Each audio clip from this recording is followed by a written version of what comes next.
Quickly, I want to get your take on the inflationary pressure. The Australian Financial Review is reporting that the $6 billion increase in annual net government spending is going to correspond with a 0.25% interest rate rise. Others are saying it may lead to 2 interest rate increases, all conjecture, obviously, but all of this is going to cost us more. This is just adding to the cost of living pressures that we're already grappling with. Well, it's a very simple rule, Rita. The more the government spends of your money here in Canberra, the more money you're going to have to spend in the shops back at home. In an inflationary environment, the more and more fuel that the government puts on that inflationary fire, the higher and higher prices will go. And you just have to look at the facts here. Bring back to the facts the most important table. Forget all the spin that you heard last night. That's all rubbish. But go to page 94 in the budget paper number 1.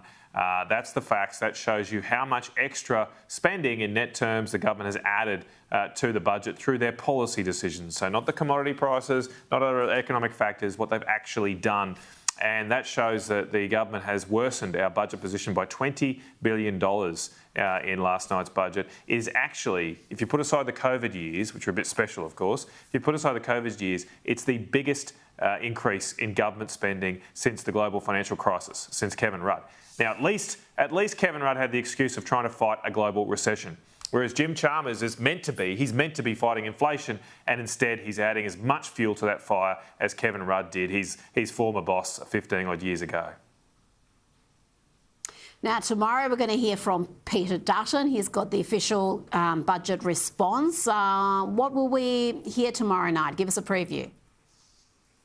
Well, look, I don't speak for Peter, Rita, and I don't have any inside intel into it, so I'll let him speak for himself. Oh, you've got some insight, Matt Canavan. You've got some insight. Come on. I thought I'm an outsider like you, Rita. I think I'm an outsider now, not an insider. So I don't think I have that sort of revelations to make here. But look, going back to what I said, I'm sure the coalition, the Liberal and National parties, will speak about what makes our nation productive and why we need to have investment in some. We need to invest in some things like infrastructure, like dams, like our roads and rail lines that help our mining and agricultural sectors.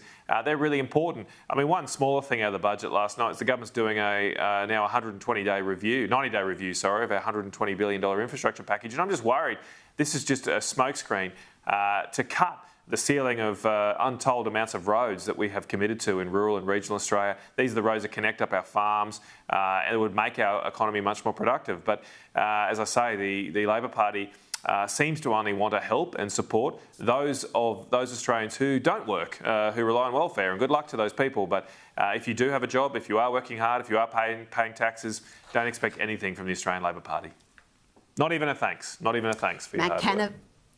No, there was no thank yous there at all. You're right there. Matt Canavan, thank you for joining me tonight.